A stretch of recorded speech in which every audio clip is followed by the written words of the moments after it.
بسم اللہ الرحمن الرحیم۔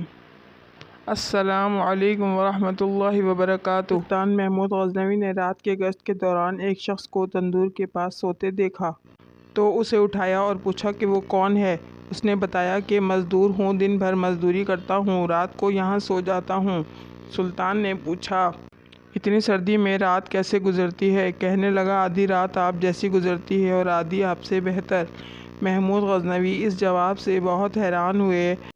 کہا، اپنی بات کی وضاحت کرو۔ کہنے لگا، جب تک تندور گرم رہتا ہے تو آپ کی طرح سکون سے سوتا ہوں۔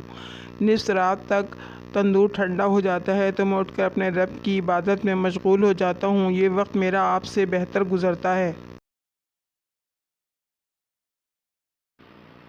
سال ہے 1915۔ پہلی جنگ عظیم جاری ہے۔ سلطنت عثمانیہ کی فوج کا ایک سپاہی فلسطین میں ڈیوٹی دے رہا ہے۔ اس کے پاس کچھ رقم ہے جو وہ امانتاً فلسطین کے العلول نامی ایک خاندان کے کسی شخص کے حوالے کرتا ہے، اس درخواست کے ساتھ کہ جب جنگ ختم ہوگی تو وہ واپس آ کر اپنی رقم لے لے گا۔ مگر فوجی کبھی پلٹ کر نہیں آیا، نہ جانے جنگ میں کام آ گیا یا بعد میں جہان فانی سے رخصت ہوا۔ العلول خاندان کے امانت دار شخص نے وہ رقم 106 برس تک لوہے کی ایک مضبوط تجوری میں سنبھال کر رکھی۔ رقم کی مالیت 30,000 امریکی ڈالر کے قریب بتائی گئی ہے۔ گزشتہ برس کے آخر میں نابلوس میں ایک تقریب منعقد ہوئی جس میں ترکی کے سفیر کو وہ رقم واپس کی گئی۔ تصویر میں نظر آنے والے صاحب راغب حلیمی العلول ہیں، جن کے دادا کے بھائی کے پاس یہ امانت رکھوائی گئی تھی۔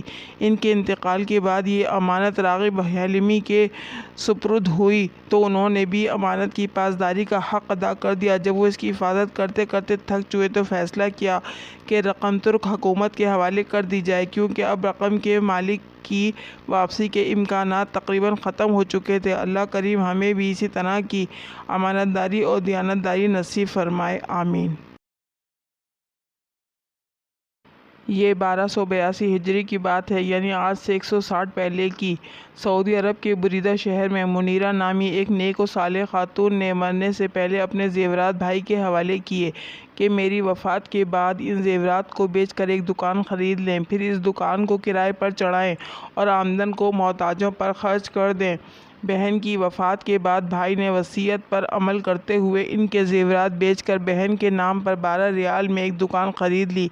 اس زمانے میں 12 ریال کی بڑی ویلیو تھی اور اسے کرائے پر چڑھا دیا، اور کرائے کی رقم سے محتاجوں کے لیے کھانے پینے کی اشیاء خرید کر دی جاتی رہیں۔ یہ سلسلہ پورے 100 سال جاری رہا۔ سال بعد دکان کی ماہانہ کرایہ 15,000 ریال تک پہنچ چکی تھی اور 100 سال اس رقم سے ضرورت مندوں کے لیے اچھی خاصی چیزیں خرید کر دی جاتی تھیں۔ پھر وہ دن آیا کہ سعودی حکومت نے بریدہ کی جامع مسجد میں توسیع کرنے کا فیصلہ کیا اور یہ دکان توسیع کی زد میں آ رہی تھی، چنانچہ حکومت نے 5 لاکھ ریال میں یہ دکان خرید لی۔ دکان کی دیکھ بھال کرنے والے امانت دار شخص نے اس خطیر رقم سے ایک دوسری جگہ ایک پوری عمارت بنا لی جو کہ 4 بڑی دکانوں اور 3 فلیٹس پر مشتمل ہے۔ ان دکانوں فلیٹ سے اب ماہانہ لاکھوں ریال کرایہ آتا ہے اور یہ کرایہ اللہ کی راہ میں خرچ کیا جاتا ہے۔ 150 سال پہلے اس نیک خاتون نے 12 ریال اللہ کی راہ میں صدقہ جاریہ کے طور پر پیش کیا تھا۔ آج وہ 12 ریال لاکھوں ریال میں تبدیل ہو گئے ہیں۔ اس دوران جو اجر مرحومہ کو ملتا رہا ہوگا، اس کا حساب کتاب تو اللہ کے پاس ہے۔